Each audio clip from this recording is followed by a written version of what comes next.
Hey everyone, today we're going to break down one of the most crucial tools in medicine. You've probably heard it thrown around on TV shows, but let's really get into what it means, the Glasgow Coma Scale.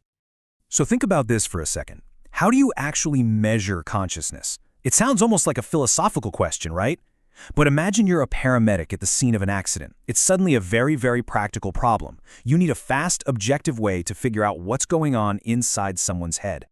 And the answer, the elegant solution the medical world came up with, is the Glasgow Coma Scale, or GCS for short. It's basically a standardized 15-point scoring system that gives every doctor, nurse, and paramedic a common language to talk about a patient's condition. And here's the key thing to remember. It all boils down to a single number, somewhere between 3 and 15. If you've got a GCS of 15, you're fully awake and alert. But a score of 3, that's the lowest you can get, and it indicates a very deep coma. Every single number in between tells a crucial part of the story. So, how do we actually get to that number? Well, the GCS isn't just one single test. It's actually a combination of 3 different checks that look at different parts of brain function, what the eyes are doing, what the person can say, and how they can move. Yep, it's those 3 things: eye-opening, verbal response, and motor response. You'll often just hear them called E, V, and M. Each one gets its own score, and then you just add them up to get that final GCS number. There's a really great way to think about this that makes it super simple. Just picture it as a 3-part wakefulness check. The eyes are the windows, the voice is the conversation, and the motor response is the actions. It's a simple way to remember a really powerful idea. Okay, so let's really dig in here. We're going to go through exactly how a doctor or nurse scores each one of these parts. Let's start with the eyes. First up is eye-opening, and this is about way more than just whether someone can see. It's a really fundamental indicator of how the brainstem is working, basically how aroused or awake the brain is.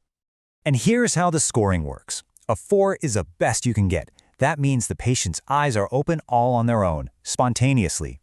A 3 means they only open their eyes when you talk to them. For a 2, it takes a painful stimulus, like a pinch. And a 1 means their eyes don't open at all, no matter what. That's a very serious sign. Okay, next up, we check the verbal response. This is where we start testing the higher functions of the brain. The parts responsible for things like language and thinking. For this one, a top score is a 5. That means the person is totally oriented. They know who they are, where they are, what month it is. A 4 means they're talking, but they're confused. At a 3, they're not even forming sentences, just using random, inappropriate words. A 2 is just sounds like moans or groans. And again, 1 is no response at all. You can really see how this paints a picture of their mental state. And finally, the last piece of the puzzle, the motor response. This one gets the highest possible score, a 6.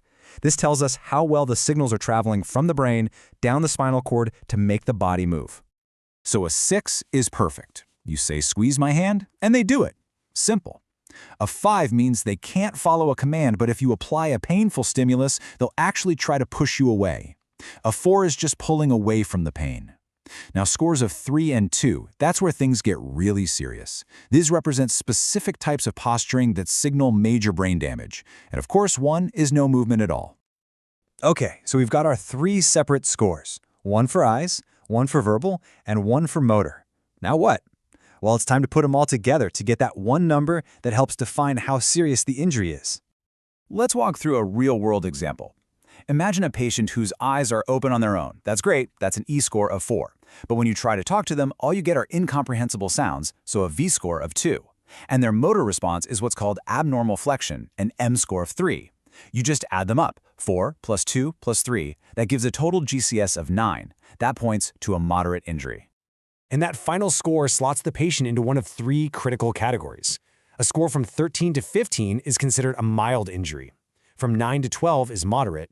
And any score of 8 or less, well, that signifies a severe brain injury, a coma, and it's often a point where doctors need to step in with life support, like a breathing tube. But here's the thing, and this is maybe the most powerful part of the GCS, it is not a one-and-done test. It's a dynamic tool. Clinicians will do this assessment over and over again to track how a patient is doing hour by hour, day by day. And this is exactly why that constant tracking is so critical. Is the score going up? Fantastic. That suggests the brain is recovering. But if that score starts to drop, even by just one single point, that's a huge red flag. It could mean something dangerous is happening, like swelling or bleeding in the brain, and it tells doctors they need to act and act fast. So you see, in the end, the Glasgow Coma Scale is so much more than just a number. It's a language. It translates the incredibly complex state of the human brain into a clear, actionable story, a story that's constantly changing, guiding doctors as they make life-saving decisions every step of the way.